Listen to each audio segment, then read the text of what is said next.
Muito bem, dando sequência aos 6 passos para montar uma loja virtual, vamos agora para o passo número 2. Já falamos do primeiro passo, que é a mentalidade correta, não se iluda, vai dar trabalho, e vamos então para o passo número 2, que é analisar o mercado. Este passo é muito importante porque é aqui que você vai verificar aonde você vai se encaixar. Qual é a melhor estratégia para você lançar o seu produto, ou mesmo que você já tenha uma loja física, quais são os produtos que você deve utilizar e vender na internet. Bom, o primeiro aspecto que a gente vai entender aqui é como é a história do e-commerce no Brasil. Eu quero mostrar para você um resumo bem rápido aqui dos 25 anos do e-commerce no Brasil. Esse aqui são dados baseados na EBIT Nielsen, que é uma pesquisa feita anualmente em relação ao estado do e-commerce no Brasil. É como se fosse o IBGE do e-commerce.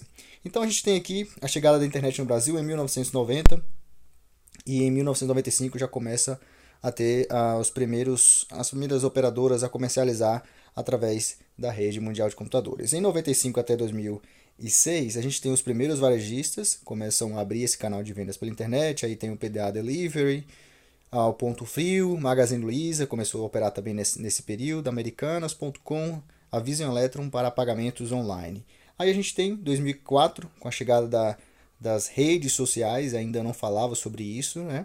antes de 2004, e o Orkut, que foi lançado pelo Google, virou febre no país. 2007 a 2011 a gente teve 13 milhões já de compradores online no Brasil nesse período, lançamento do Walmart, as Casas Bahia, lojas Renner, e o Apple, né, foi lançado o iPhone nesse período também aqui, entre 2007, e o Facebook começou a fazer aquelas primeiras páginas de empresas, fanpages. Depois do iPhone também, a gente começou a ter mais acessos através do celular. E aí a gente vê aqui ó, o boom em vendas de smartphones já começando em 2012. Como eu comecei aqui em 2010, nessa faixa aqui mais ou menos, a trabalhar com e-commerce, então eu vi muito bem essa transição de vendas do desktop para o mobile. E em 2018 a gente chegou aí ao faturamento de 53 bilhões de reais e 58 milhões de brasileiros efetuaram pelo menos uma compra. Então vimos essa primeira parte aqui da história do e-commerce. Em relação ao potencial de área, como que está hoje organizado o e-commerce no Brasil por região? A gente tem a região sudeste, principal mercado, né? Aqui potenciais que crescendo cada vez mais. Hoje o mercado em destaque é São Paulo, tanto a capital quanto a região metropolitana. E o destaque aqui está para o Nordeste, que é um mercado reprimido, mas que está crescendo, passando para o mercado potencial. A gente vai ver no próximo slide que o Nordeste é o estado, a região que mais cresce, é cerca de 27%.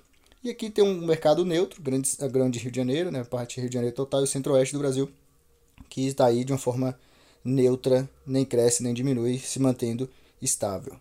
Então a gente tem aqui a nível de faturamento, foi o que eu falei, olha só que interessante. No Nordeste, 7 bilhões de faturamento, crescimento de 27%.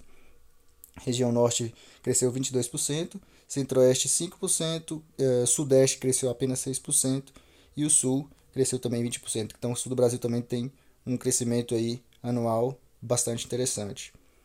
Quais são a previsão para 2019? Previsão para 2019, 15% no crescimento do faturamento do e-commerce. Chegaremos aí provavelmente a 61 bilhões de reais, 15% de crescimento. Veja que a gente teve uma crise, né, de 2014, depois de 2015, melhor dizendo, 7% aqui cresceu, mas neste período de 2016 a 2017, o varejo físico caiu, né, então estava aqui bem para baixo. Caiu o varejo físico e mesmo assim o e-commerce, com toda a crise que a gente viveu entre 2016 e 2017, o e-commerce ainda cresceu aí na casa dos 7% e 8%, respectivamente 16 e 17%. Quais são aí as categorias que estão crescendo em destaque? A gente tem a perfumaria e cosméticos com crescimento de 51%. Deixa eu dar um zoom aqui para ficar melhor. Informática crescendo a 27%, alimentos e bebidas. Então aqui a gente tem uma demonstração das principais categorias do e-commerce, qual é o crescimento e a fatia de mercado que tem. Também temos aqui o valor do ticket médio. O ticket médio é o valor total das vendas, quanto você vendeu dividido pela quantidade de pedidos. E aí a gente tem esses números aqui, ó. Dentro da perfumaria a gente tem um ticket médio de R$ 181, 802 para informática, 209, isso aqui é importante para você analisar qual é o produto que você vai vender e como que ele vai se encaixar dentro da tua estratégia. Por isso que é importante analisar o mercado. Quem é o comprador hoje pela internet? Quem é que compra pela internet? A gente tem basicamente bem balanceado aqui, feminino e masculino, são empatados aqui tecnicamente, 51% em 2015, aí 51% feminino contra 48%. Então a gente chega em 2018 aqui, 52% feminino, 47,70% masculino. Qual é o perfil de idade? A maioria entre 35 e 49 anos, também se mantendo nessa mesma faixa aqui para 2018. É interessante que a idade média é de 40 anos aqui, 42. Então não necessariamente não são os jovens que estão na internet, são as pessoas mais maduras que têm dinheiro. E os consumidores ativos, chegamos aí a 58 milhões em 2018, um dado muito interessante, crescendo também ano após ano o número de pessoas comprando pela internet.